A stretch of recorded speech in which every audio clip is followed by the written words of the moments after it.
Dear students, welcome back to our channel Uma guides. Re-NEET రాసినటువంటి పిల్లలు neat కన్నా చాలా తక్కువ మార్కులు తగ్గాయి బాగా అనేది వాస్తవము. సో రీనీట్ అనేది 2025 కన్నా 24 కన్నా చాలా కఠినంగాను 25తో ఆల్మోస్ట్ సమానంగాను వచ్చిందని అందరూ చెప్తున్నటువంటి మాటే. సో స్టూడెంట్స్ కూడా తెలుసు. బయాలజీ పర్ఫార్మెన్స్ అయితే బాగా ఉన్నింది. అంటే 300 to 350 వరకు స్టూడెంట్స్ స్కోర్ చేసినటువంటి సందర్భాలు, అందరికీ 300 అయితే దాటాయి. అదేవిధంగా కెమిస్ట్రీ చూసుకుంటే 100 to 140 మధ్యలో స్కోర్ అయితే చేశారు. ఒక సెకండ్ అంటే టాప్ మెరిట్ స్టూడెంట్ కాకుండా నెక్స్ట్ మెరిట్ స్టూడెంట్ బయాలజీలో 330 చేయగలిగి, కెమిస్ట్రీలో 120 చేయగలిగి, ఫిజిక్స్లో ఒక 85 చేయగలిగిన వాళ్ళకు వచ్చేసి 535 మార్కులు వస్తాయనేది ఒక అంచనా అన్నమాట.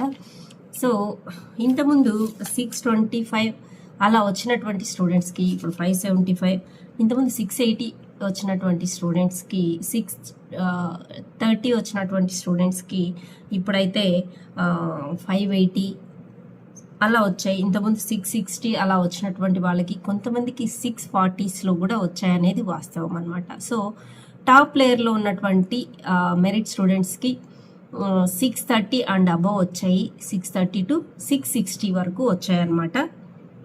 సో నెక్స్ట్ బల్క్ ఎక్కడ ఉంటుంది, హైయెస్ట్ బ్యాండ్ ఎక్కడ పడుతుంది అంటే మనకి 475 to 530 మధ్యలో నంబర్ ఆఫ్ స్టూడెంట్స్ ఎక్కువ ఉండే అవకాశం అనేది కనిపిస్తూ ఉందన్నమాట. ఓకే, సో ఇక్కడ ఒక ఆర్టికల్లో, ఒక తెలుగు పేపర్ ఆర్టికల్లో ఇచ్చారు నీట్ కౌన్సిలింగ్ ఇలా. సో వీళ్ళకి వచ్చేసి మనకి పేపర్ చాలా కఠినంగా అయితే ఉంది. సో 420 మార్క్స్కి సీట్ వచ్చే ఛాన్సెస్ ఉంది అన్నట్లు ఇక్కడ ఈ ఆర్టికల్లో ఇచ్చారు. చాలామంది చూసే ఉంటారు. సో దీంట్లో జీస్ట్ అనేది కొద్దిగా చూద్దాం మనం కూడా. జూన్ 21 నిర్వహించినటువంటి రీనీట్ పరీక్ష తొలిసారి కంటే కాస్త కఠినంగానే ఉందనే అభిప్రాయం వ్యక్తమైంది. సో బయాలజీ కొంత సులభంగా ఉన్నప్పటికీ మనం అనుకున్నట్లు ఫిజిక్స్, కెమిస్ట్రీ విభాగాల్లో ప్రశ్నలు చాలా కష్టంగా ఉన్నాయని పలువురు విద్యార్థులు పేర్కొన్నారు. బయాలజీలో అధిక శాతం ప్రశ్నలు ఎన్సీఈఆర్టీ పుస్తకం ఆధారంగానే వచ్చాయి.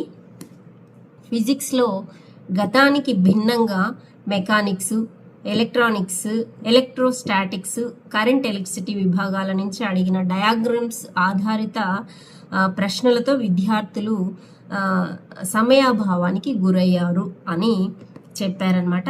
అంతేకాకుండా ఒకే సమస్యకు 2-3 ఫార్ములాల ఆధారంగా సమాధానం రాబట్టాల్సి రావడంతో విద్యార్థులు సమయాభావం ఎదురైంది, టైం సరిపోకుండా వచ్చింది. కెమిస్ట్రీ ఫార్ములా బేస్డ్ క్వశ్చన్స్ ప్రాధాన్యం ఇచ్చారు. ఇన్ఆర్గానిక్ కెమిస్ట్రీలో బహుళ స్టేట్మెంట్స్ అంటే multi statements, assertion and reasoning తరహా ప్రశ్నలు ఎక్కువగా వచ్చాయి.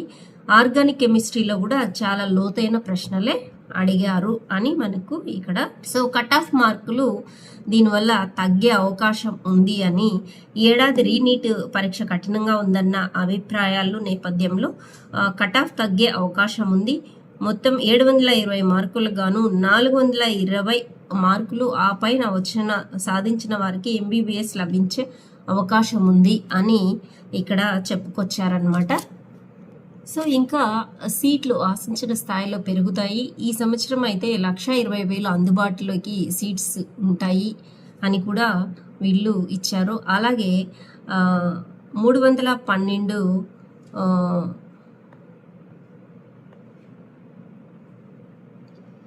డెంటల్ కళాశాలలో 312 డెంటల్ బీడీఎస్లో మొత్తం 29,000 వరకు సీట్లు ఉన్నాయి.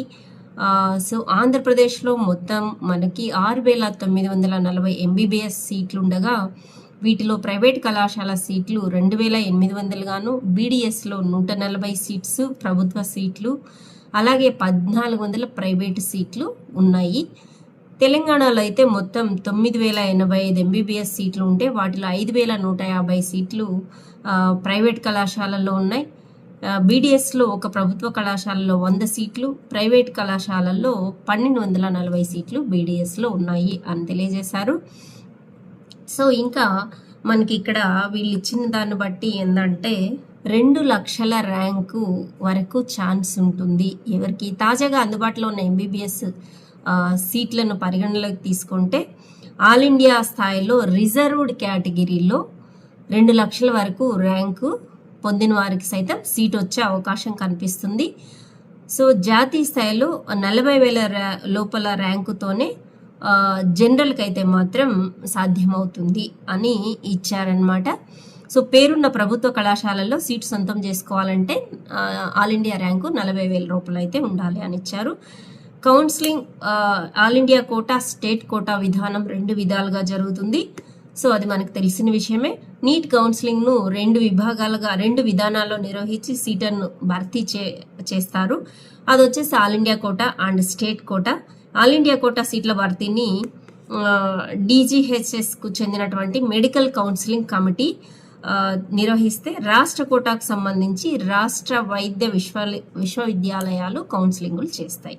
ఓకే, సో ఇక ఆల్ ఇండియా కోటా జాతీయ స్థాయిలోని మెడికల్ కళాశాలలకి, నేషనల్ వైడ్ ఉన్నటువంటి గవర్నమెంట్ మెడికల్ కాలేజెస్కి ఇది నేషనల్ పూల్లోకి తీసుకు వెళ్ళినప్పటి నుంచి ఆల్ ఇండియా కోటా పేరుతో కౌన్సిలింగ్ చేస్తూ ఉన్నారు.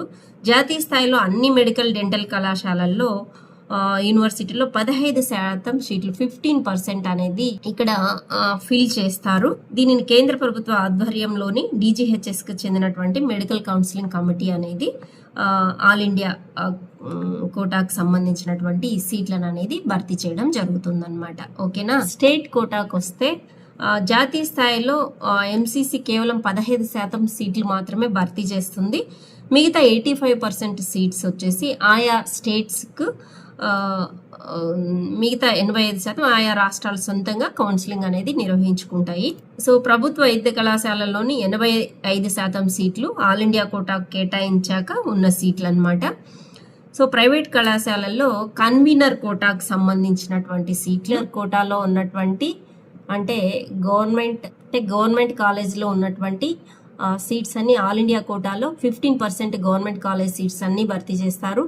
అదేవిధంగా స్టేట్ కోటా వచ్చేసి 85% సీట్లను భర్తీ చేస్తుంది. అదే స్టేట్ కోటాలో ప్రైవేట్ కాలేజీల్లో ఉన్నటువంటి 50% కన్వీనర్ కోటా సీట్లని, తర్వాత 50% బి కేటగిరీ NRI కోటాను కూడా భర్తీ చేయడం జరుగుతుంది కౌన్సిలింగ్ చేసి. ఓకే, సో ఇక ఫీజుల గురించి వస్తే, సో అదేవిధంగా ఫీజులు చూసినట్టయితే మనకి గవర్నమెంట్ కాలేజెస్లో మన స్టేట్లో ఏపీలో కానీ తెలంగాణలో కానీ ఆల్మోస్ట్ 16,500 రూపాయలు ఫీజు ఉంటుంది.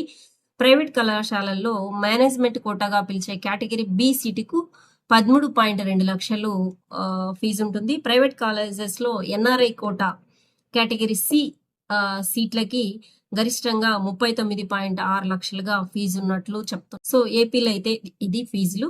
ఏపీలో BDS కోర్సుకు సంబంధించినటువంటి ప్రైవేట్ కళాశాలలో category A convener quota fees వచ్చేసి 14,300గా ఉంటుంది. అదేవిధంగా ప్రైవేట్ కళాశాలల్లోని కేటగిరీ బికి వచ్చేసి 4.4 లక్షలు బి కేటగిరీకి ఉంటుంది. అదే NRI కోటా సీట్లకి 13.2 లక్షలుగా BDSలో ఫీజులు అనేది ఉంటాయన్నమాట. ఓకేనా. సో తెలంగాణలోని ప్రభుత్వ మెడికల్ కళాశాలల్లో 10,000 ఫీజు ఉంది. సో ప్రైవేట్ కళాశాలలో కన్వీనర్ కోటాకు 60,000, అదేవిధంగా ప్రైవేట్ కళాశాలల్లో బి కేటగిరీ సీటుకి 11.55 లక్షలుగాను, అదేవిధంగా ప్రైవేట్ కళాశాలలో NRI కోటా సి కేటగిరీ కింద బి కేటగిరీ సీటుకు 2 రెట్లకు సమానమైనటువంటి ఫీజు మొత్తాన్ని ఇక్కడ వసూలు చేస్తూ ఉన్నారనమాట. తెలంగాణలో BDS కోర్సులకైతే గవర్నమెంట్లో 10,000, ప్రైవేట్ కళాశాలల్లో ఏ కేటగిరీకి 45,000 ఉంది. సో బి కేటగిరీకి 42 లక్షలు ఉందన్నమాట. అదే సికి అయితే 5 లక్షల చొప్పున ఫీజు అనేది వసూలు చేస్తూ ఉన్నారనమాట. ఓకే, మనకి సీట్లను అనేది మన కౌన్సిలింగ్ లో ర్యాంకును బట్టి మనం సెలెక్ట్ చేసుకున్న కాలేజీలను బట్టి సీట్స్ అయితే కేటాయిస్తారు. స్టేట్ కోటాకు ప్రత్యేక కౌన్సిలింగ్ ఉంటుంది. ఈ కౌన్సిలింగ్ అంతా కూడా పూర్తిగా ఆన్లైన్ లోనే ఉంటుంది. సర్టిఫికెట్స్, డాక్యుమెంట్స్ రెడీగా అయితే పెట్టుకోవాలి మనం. సో వీళ్ళు ఇచ్చిన దాని ప్రకారం అయితే ఇంకా కట్ ఆఫ్ అనేది చాలా తగ్గచ్చు అని ఈ ఆర్టికల్లో నిపుణుల సలహాలు సూచించారు. సో ఇది ఒకసారి మీరందరూ చదివే ఉంటారు. చూడండి, ఈ పేపర్ కట్ క్లిప్ కూడా నేను పెడుతున్నాననమాట. Okay, thank you for watching. నా ఛానల్ కొత్తగా చూస్తుంటే సబ్స్క్రైబ్ చేయండి. అలాగే వీడియోని లైక్ చేస్తూ మీ ఫ్రెండ్స్కి షేర్ చేయండి.